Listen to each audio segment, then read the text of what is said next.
Hello beauties, welcome back to my channel. இன்னைக்கு நம்ம என்ன வீடியோ பார்க்க போறோம் அப்படின்னு பார்த்தீங்கன்னா, நம்ம ஹேரை வந்து நல்லா சாஃப்டாகவும் ஃபைனாகவும் வச்சுக்கக்கூடிய ஒரு சூப்பரான பேக் தான் வந்து பார்க்க போறோம்.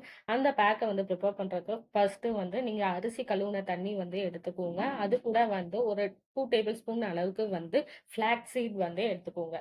நெக்ஸ்ட் இந்த ஃப்ளாக்ஸ் சீடு கூட அந்த அரிசி கழுவுன தண்ணியை வந்து ஊற்றி இந்த மாதிரி அடுப்பில் சிம்மில் வச்சு பாயில் பண்ணி எடுத்துக்கோங்க. உங்களுக்கு ஒரு ஜெல்லி டைப்பில் வந்து கிடைக்கும் அந்த ஃப்ளாக்ஸ் சீட் ஜெல்லு.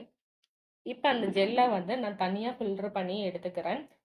இப்ப இந்த ஃபிளாக்ஸீட் ஜெல்லு கூட வந்து ஒரு பனானா வந்து எடுத்துக்கோங்க. உங்க ஹேர் லென்த்த பொறுத்து நீங்க வந்து பனானா வந்து எடுத்துக்கோங்க. இப்ப இந்த பனானாவையும், இந்த ஜெல்லையும் மிக்ஸ் பண்ணி நான் ஒரு அடி மட்டும் அடிச்சுக்கிறேன் மிக்ஸியில. இப்போ ஒரு பேக் டைப்புக்கு நம்மளுக்கு வந்து கிடைச்சிருச்சு பார்த்தீங்களா? இப்ப இந்த பேக்க வந்து என்னோட ஹேர்ல வந்து நான் அப்ளை பண்ணிக்கிறேன். நீங்க ஹேர்ல பேக் அப்ளை பண்றதுக்கு முன்னாடி கண்டிப்பா ஹேர்ல வந்து ஆயில் வந்து வச்சிருக்கணும். இந்த பேக்க ரெகுலரா எடுக்கும்போது உங்க ஹேர் வந்து நல்லா ஸ்மூத் அண்ட் ஷைனா இருக்கும்.